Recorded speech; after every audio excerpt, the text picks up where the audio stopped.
In the dead of night, somewhere in the mist-choked valleys of a forgotten land, nestled in the long shadow of a decaying spire, lies a theater. Its name has been lost to time and sorrow, known only as the Theater of Yellow Silence. Some say it was always there, hidden in the cracks of the world, waiting patiently for those foolish enough to stumble through its doors. Others claim it was born from sorrow, built by hands that never lived and never died. But what is certain is that once you entered, you never left. The townsfolk of Verlo knew this truth well. They lived in the long shadow of the theater's crumbling spire, watching as strangers, travelers, vagrants, scholars, and the curious wandered inside, none to return. And though no music played and no torches were lit, sometimes in the dead of night they heard applause, soft and hollow, drifting through the wind. One such night, a man named Elias wandered into the theater. He had not meant to. He had been running, chasing whispers in the streets, his mind fevered with grief. His wife had died that morning. Though her body lay pale upon the bed, he swore he heard her voice calling to him. They loomed, carved with faces twisted in eternal agony.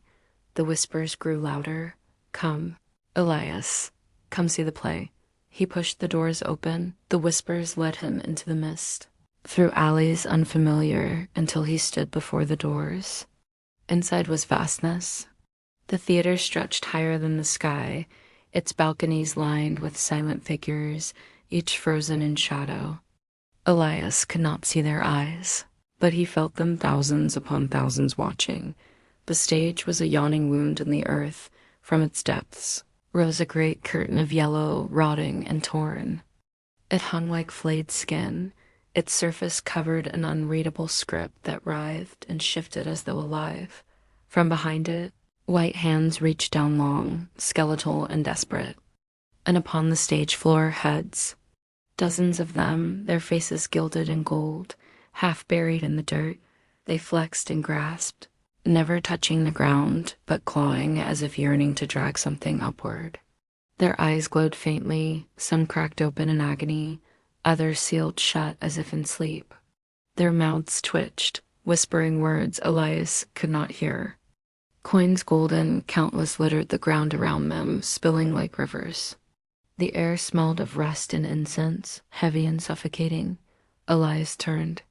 A man stood beside him, tall and thin, his face obscured by a mask of yellow lacquer. His robes, frayed and dust-caked, shimmered with a faint golden hue. His voice was smooth, rehearsed, yet empty, like a script repeated too many times. You are our newest guest. Tonight's performance is yours, Elias stammered, his voice trembling. Where am I? The masked man spread his arms. The theater of yellow silence, a sanctuary of eternity. All who suffer come here. In the end, you are fortunate. Elias shook his head. I shouldn't be here. My wife, Yes, the man interrupted gently. She is here too. Elias froze. The masked figure stepped closer. All who die, all who despair, are drawn to the stage. They play their part. They join the audience. They wear the mask. You need only watch, Elias, until it is your turn. He gestured toward the stage. The yellow curtain shivered, and from behind it came a sound, a low, droning chant. The skeletal hands writhed in frenzy, and the golden heads stirred. Their mouths opened as one, releasing a groan that echoed through the theater like the toll of 1,000 bells. The play had begun. Elias could not move. His legs rooted to the spot as shadows spilled across the stage. Shapes emerged, actors draped in yellow tatters, their faces hidden beneath masks of sorrow. They moved without sound, their gestures stiff, puppet-like. The first act unfolded, a tale of a kingdom consumed by greed. The actors, though voiceless, told the story with their movements, yet their presence carried weight, as though every step reenacted something that had already happened 1,000 times. Gold poured from their hands, covering the stage until it drowned them. The audience, those countless shadow figures in the balconies, watched without blinking. The curtain trembled, and skeletal hands reached lower, brushing the actors' masks. With each touch, the masks cracked, revealing glimpses of faces beneath anguished, weeping, pleading for release. Elias's heart thundered. He recognized one of the faces, his wife, Elias. The whisper came from everywhere, and nowhere at once her mouth opened. Wordless, but he saw her lips form his name. He stumbled forward, but the masked usher caught his arm with skeletal strength. "No interruptions," the usher hissed. "All must watch. All must learn."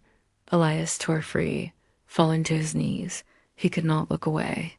The play continued, his wife among the actors, trapped in the endless reenactment, her movements not her own. The second act began. This time it was a story of betrayal. Lovers turned on each other, stabbing with unseen blades. Brothers strangled their brothers. Mothers abandoned their children to the flames. Elias screamed, covering his ears, but no sound came from the actors. Only silence, heavier than any noise, filled the air. The golden heads on the ground laughed. Their laughter was hollow, like coins clinking in a grave. The curtain quivered, and more hands emerged, dozens now, writhing and reaching. The yellow fabric split further, and Elias glimpsed a void behind it, a pit of endless darkness from which the hands clawed. Something wanted to come through. The usher leaned close, whispering into Elias's ear, "Every story must end, and every ending requires sacrifice." The golden heads began to chant, their hollow voices ringing in Elias's skull. "Choose, choose, choose." His wife's eyes found his. For a moment, he saw her, truly her beyond the agony, beyond the stage. Tears streamed down her cheeks. She mouthed the words again. "Elias." He stepped forward. The yellow curtain split wider, and a colossal hand, pale and cracked with rot, began to push through. Its fingers dragged across the stage, gouging the floor. The audience of shadows leaned forward in unison, hungry. The usher's voice grew colder. "The play cannot end without its final sacrifice. Someone must wear the mask." The colossal hand withdrew as if sensing Elias's fear. The golden heads in the ground clapped slowly. From above, the usher's voice echoed, "A fitting choice." "A husband's devotion knows no bounds." The usher raised his hands. The final act begins. The yellow curtain parted fully, revealing a gaping maw of darkness. From within, the colossal hand descended, dripping ichor that sizzled on the stage. The skeletal figures in the balcony swayed, their faceless forms swaying in macabre appreciation. The hand hovered over Elias, its massive fingers twitching. The usher bowed deeply. The sacrifice is made. The play can end. But just before the fingers could crush him, Elias felt an overwhelming surge of love for his departed wife. In that instant, his terror vanished, replaced by a desperate hope that he might join her somehow, anywhere. He closed his eyes, welcoming the inevitable oblivion. But instead of crushing pressure, he felt a searing cold envelop him. The hand recoiled as if burned. Elias dared to open an eye. The colossal finger quivered, recoiling from his body as if in pain. From behind him, the masked figure screamed, his voice echoing with rage and disbelief. "No, impossible. The play cannot end. The sacrifice must be made." As the hand twitched and pulled back, something gushed from its interior, a bright, pulsating light. It enveloped Elias, filling him with warmth and peace. As he looked up at the retreating finger, he saw not a claw, but a vein of gold. Within it pulsed the lifeblood of the earth, untouched, untainted, and undeniably alive. And then he understood. This place thrived on despair, on the sacrifice of those consumed by sorrow, but sorrow was not his now. Not when his love for his wife burned brighter than any anguish. As the light from the hand intensified, so did the cries from above. The usher's voice was a tortured screech. "No, you cannot defy the play. You cannot defy the silence." The hand lashed out, its claws raking across the stage. But Elias didn't flinch. He stood firm, the light blazing from him. The usher crumpled to his knees. Why? Why does the light come? Elias lifted his head, meeting the hand's gaze. Because there is more than sorrow in my heart. Because I have loved and I have lost, but love conquers all. With that, the light erupted. It surged upward, tearing at the fabric of the theater, ripping it asunder. The yelps of the ghostly audience echoed in Elias's ears as the hand recoiled, shrieking. "Be silent, you accursed thing," Elias roared, his voice resonating with newfound power. "Be silent, for even in death, love endures." As the light blazed, the theater groaned, its rotten timbers collapsing inward. The balconies crumbled, the stage collapsed, and the golden heads rolled into the growing light, their glow extinguished one by one. The usher scrambled back, his mask clattering to the ground, revealing a face etched with centuries of sorrow. "No," he whispered, his voice cracking. "The play is eternal." But as the light intensified, the usher's form began to fade, his body dissolving into dust. "Elias," a voice called, weak yet beckoning.